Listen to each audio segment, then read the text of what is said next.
Hi, I'm Santina with Revel Recycles and Eagle Rider Rentals here in Sydney. In 2021, Australia passed the Motor Vehicle Service and Repair Information Sharing Scheme with the goal of delivering a level playing field for independent mechanics across the country. It was a good step towards reform, but with a significant flaw. They forgot motorcycles. This oversight means independent motorcycle workshops cannot access essential service and diagnostic information. Riders are paying the price through higher costs, fewer options, longer wait times, or by having to travel great distances for service and repairs. It hasn't created a level playing field, and it's hurting independent motorcycle businesses like mine and the communities we serve. I was an authorized dealer for a major brand for 8 years. We built a loyal customer base and invested heavily in specialty and diagnostic tools. We stepped away from the dealership when the manufacturer's stocking demands became unsustainable, but now we can't get updates for those expensive diagnostic tools. And as a result, we're forced to send long-standing customers elsewhere for simple updates. We also operate a large multi-brand fleet of motorcycles for rent.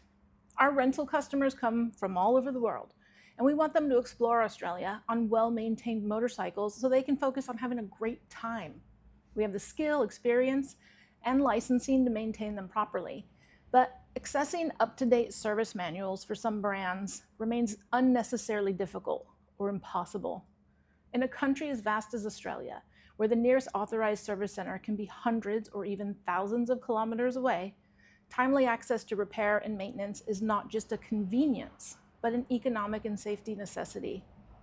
This is particularly true for motorcycle owners and renters who already have limited options due to the small number of authorized providers.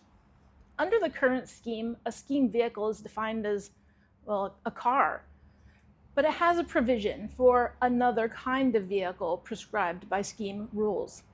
Motorcycles and trikes should clearly be included as a prescribed vehicle category.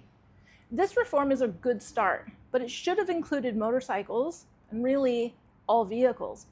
So I'm asking for your help to address this oversight and amend the scheme to cover motorcycles and trikes. As luck would have it, we have a small window of opportunity. The scheme is currently under review, and we have until August 4th to provide feedback.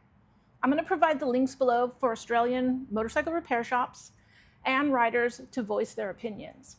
So you can just sign the petition, or you can put your words down and let the Department of Treasury know how you really feel about it. Either or both are appreciated. Thank you so much for your help to make things fair for shops and riders across Australia.